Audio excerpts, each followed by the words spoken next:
नमस्ते दोस्तों, स्वागत है आपका हॉरर विद डैनी में। और आज फिर से लेकर आया हूं एक और लेटेस्ट क्लाइमैक्स से भरी हुई हॉरर फिल्म को। दोस्तों, आगे बढ़ने से पहले इस वीडियो पर लाइक और कमेंट जरूर करना, क्योंकि इससे हमें मोटिवेशन भी मिलती है और चैनल की रीच भी बढ़ती है। तो कंजूसी किस बात की, शुभ काम को करने में। फिल्म का नाम आपको टाइटल में मिल जाएगा और ज्यादा देरी ना करते हुए शुरू करते हैं कहानी को। दोस्तों, कहानी की शुरुआत होती है बारामूला के एक मैजिक शो से। एक जादूगर भीड़ को एंटरटेन कर रहा होता है और कहता है कि आज मैं आपको ऐसा जादू दिखाऊंगा जो आपने पहले कभी नहीं देखा होगा। वो एक बड़े से बॉक्स की तरफ इशारा करता है और पूछता है क्या कोई बच्चा है जो इस बॉक्स के अंदर गायब होना चाहता है। तब भीड़ में खड़ा एक मिस्टीरियस आदमी अपने सामने खड़े छोटे से बच्चे की तरफ इशारा करता है। इस बच्चे का नाम सुहैब होता है। वो बिना डरे जादूगर के पास चला जाता है। जादूगर अपनी ट्रिक स्टार्ट करता है। सुहैब को बॉक्स के अंदर बंद किया जाता है। जादूगर मंत्र बोलता है, पर्दा गिरता है और फिर जब बॉक्स दोबारा खोला जाता है, अंदर सच में कोई बच्चा नहीं होता। भीड़ तालियां बजाती है। सबको लगता है ये एक सक्सेसफुल मैजिक ट्रिक है। लेकिन जादूगर के चेहरे का रंग उड़ चुका होता है, क्योंकि सुहैब को तो बॉक्स के पीछे छुपी सीक्रेट चेंबर में होना चाहिए था। जब जादूगर उस चेंबर को चेक करता है, वहां भी कोई बच्चा नहीं होता। मतलब सुहैब सच में गायब हो चुका था। अगला सीन में हम देखते हैं शहर की दीवारों पर सुहैब अंसारी के मिसिंग पोस्टर्स लगे हुए हैं। पता चलता है कि सुहैब एक एक्स एमएलए का बेटा है। अब पुलिस और एडमिनिस्ट्रेशन पर हैवी प्रेशर है कि किसी भी हाल में बच्चे को ढूंढना होगा। इसी बीच बारामूला में नया डीएसपी आता है, रिदवान सईद। वो अपनी पूरी फैमिली के साथ यहाँ ट्रांसफर होकर आया है। उसकी वाइफ गुलनार, बेटी नूरी और छोटा बेटा अयान। ये लोग एक पुराने से गवर्नमेंट क्वार्टर में शिफ्ट होते हैं। घर देखते ही लगता है जैसे इसमें कोई पुरानी कहानी छुपी हो। नूरी को घर बिल्कुल पसंद नहीं आता। उसका अपने फादर रिदवान के साथ रिलेशन भी थोड़ा कोल्ड है। दोनों के बीच ज्यादा बात नहीं होती। घर में एक नौकर इकबाल होता है जो बोल नहीं सकता, लेकिन इशारों में सब समझा देता है।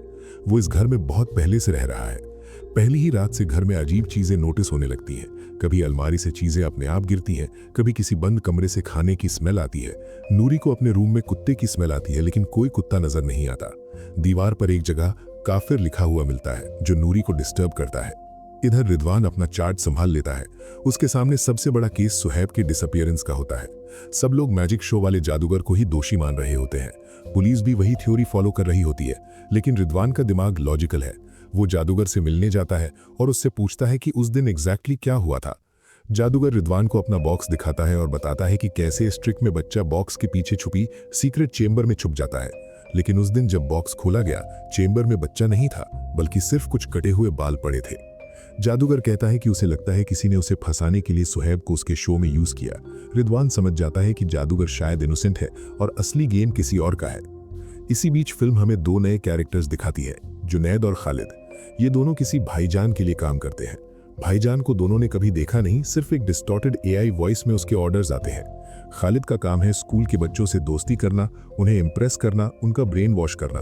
और जुनैद का काम है उन बच्चों को सीक्रेटली बॉर्डर के रास्ते पाकिस्तान भेजना, जहां उन्हें मिलिटेंट बनाया जाता है।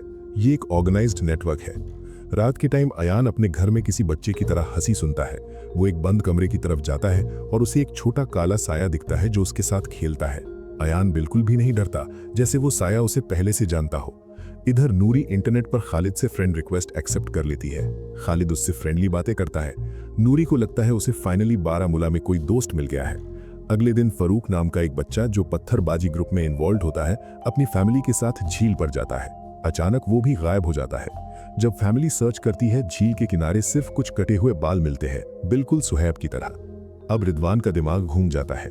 दो बच्चे, दो अलग जगह, दोनों सिर्फ बाल छोड़ते गायब। ये नॉर्मल क्राइम नहीं हो सकता। पुलिस एक मिलिटेंट हाइडआउट रेड करती है। एक आदमी मारा जाता है। जुनैद भाग निकलता है। हाइडआउट से पुलिस को एक पेन ड्राइव मिलती है। जब रिदवान उस डेटा को डिकोड करता है तो पता चलता है कि भाईजान ने बच्चों के रोल नंबर्स को कोड में लिखा है। सीक्वेंस में बच्चों को टारगेट किया जा रहा है। सुहैब फर्स्ट, फारूक सेकंड, मतलब नेक्स्ट टारगेट ऑलरेडी फिक्स्ड है। और वही नेक्स्ट टारगेट कोई और नहीं, नूरी होती है। रात को नूरी खालिद से चैट कर रही होती है। उसे लगता है खालिद उसका क्लोज फ्रेंड बन गया है। इसी दौरान नूरी फिर से उस मिस्टीरियस रूम की तरफ अट्रैक्ट होती है। अंदर एक काला साया उसका पीछा करता है। नूरी भागने की कोशिश करती है, लेकिन अगले ही मोमेंट वो भी गायब हो जाती है। घर में सिर्फ उसके कटे हुए बाल मिलते हैं। और यहीं से केस रिदवान के लिए सिर्फ ड्यूटी नहीं, बल्कि पर्सनल मिशन बन जाता है। नूरी के गायब होते ही रिदवान के पैरों तले जमीन खिसक जाती है। अब ये केस उसके लिए सिर्फ एक मिसिंग फाइल नहीं, बल्कि उसकी अपनी बेटी की जान का सवाल बन चुका होता है। घर में गुलनार टूट जाती है। बार बार नूरी का नाम पुकारती है, लेकिन जवाब सिर्फ सन्नाटा देता है। इकबाल इशारों में बताने की कोशिश करता है कि नूरी को अक्सर एक लड़के के साथ देखा करता था। रिदवान तुरंत उस लड़के का स्केच बनवाने का ऑर्डर देता है। स्केच बनता है और वो चेहरा खालिद का होता है। अब पुलिस ऑफिशियली खालिद को हंट करना स्टार्ट करती है। स्कूल की टीचर पुलिस स्टेशन आती है और नूरी के बारे में पूछती है। रिदवान मजबूरी में झूठ बोल देता है कि नूरी की तबीयत खराब है। उधर एक्स एमएलए की वाइफ चुपके से रिदवान को बताती है कि खालिद को उसने सुहैब के साथ भी देखा था और उसके बाद सुहैब एक्सट्रीमिस्ट बातें करने लगा था। ये सुनते ही रिदवान समझ जाता है कि ये सिर्फ किडनैपिंग नहीं बल्कि ऑर्गेनाइज्ड ब्रेन वॉशिंग का केस है। पुलिस खालिद का हाइडआउट लोकेट करती है। रेड होती है। खालिद नहीं मिलता पर उसका फोन मिलता है जिसमें नूरी का वीडियो होता है जहां वो आज़ादी और जिहाद की बातें कर रही होती है। ये देखकर रिदवान कंप्लीटली टूट जाता है। दूसरी तरफ गुलनार घर में और भी अजीब चीजें नोटिस करती है।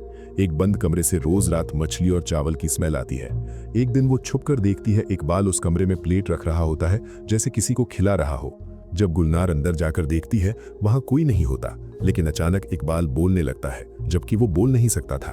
उसके अंदर से एक बच्ची की आवाज आती है जो कहती है हमारे साथ जुल्म हुआ है और हमें इंसाफ चाहिए। ये आवाज ईला की होती है जो बताती है कि ये घर पहले उसका था और यहीं उसकी और उसकी मां की हत्या हुई थी। ईला का भूत गुलनार के अंदर आ जाता है और गुलनार एक अंधेरी जगह में सब मिसिंग बच्चों को देख पाती है जहां नूरी भी होती है। मतलब बच्चे मरे नहीं हैं, बस सुपरनैचुरल तौर पर छुपाए गए हैं।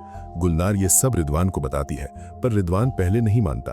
उसे लगता है ट्रॉमा की वजह से गुलनार ऐसा सोच रही है। लेकिन एक एनकाउंटर में रिदवान अपनी आंखों से देखता है कि एक काला साया एक बच्चे को पलक झपकते ही गायब कर देता है। अब उसे मानना पड़ता है कि ये केस सिर्फ टेररिस्ट्स का नहीं बल्कि सुपरनैचुरल इंसाफ का भी है। इसी वक्त पुलिस खालिद को पकड़ लेती है और टॉर्चर के बाद खालिद सच बोलता है कि वो और जुनैद बच्चों को भाईजान के ऑर्डर्स पर पाकिस्तान भेजते थे जहां उन्हें मिलिटेंट बनाया जाता था। पर खालिद ये भी बताता है कि कई बच्चे उनके प्लान से पहले ही किसी और ताकत द्वारा गायब हो जाते थे। उधर जुनैद अपने नेफ्यू को पाकिस्तान बॉर्डर ले जाता है। रिदवान उनका पीछा करता है। गन फाइट होती है। रिदवान एक मिलिटेंट को मार देता है। बच्चा रिदवान पर गन तान देता है। तभी काला साया आता है और बच्चे को भी गायब कर देता है। ये देखकर जुनैद समझ जाता है कि कोई और भी फोर्स इस गेम में है। अब जुनैद गुस्से में मिलिटेंट्स को लेकर रिदवान के घर पर अटैक करता है। रात में बारामूला गन फायर से गूंज उठता है।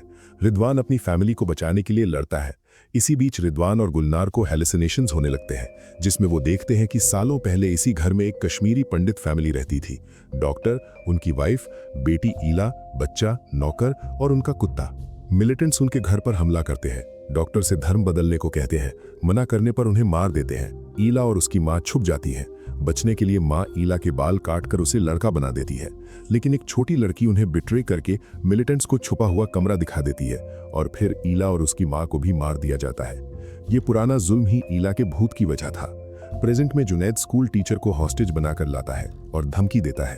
तभी ईला का भूत गुलनार के थ्रू टीचर को मार देता है। रिदवान जुनैद को गोली मार देता है।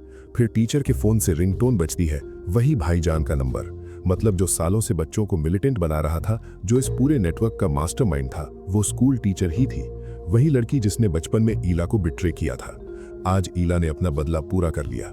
जैसे ही ईला को मुक्ति मिलती है, सारे मिसिंग बच्चे अपनी अपनी जगह पर वापस आ जाते हैं। सुहैब, फारूक, नूरी सब जिंदा और सेफ। पता चलता है कि ईला का भूत इन बच्चों को मिलिटेंट बनने से बचाने के लिए उन्हें छुपा रहा था। अब इंसाफ हो चुका था, इसलिए सब बच्चे लौट आए। सुबह बारामूला की वादियों में फिर से बच्चों की हंसी गूंजती है। रिदवान अपनी बेटी नूरी को गले लगाता है। गुलनार की आंखों में आंसू है पर दिल में सुकून है। घर का अंधेरा हट चुका है और इसी के साथ बारामूला की वो खामोश कहानी खत्म हो जाती है। तो दोस्तों, कहानी यहीं पर खत्म होती है और जाने से पहले चैनल को सब्सक्राइब जरूर करना, क्योंकि हम हर रोज न्यू हॉरर स्टोरीज लाते रहते हैं। और हॉरर विद डैनी को भूलना मत। मिलते हैं अगली वीडियो में। धन्यवाद दोस्तों।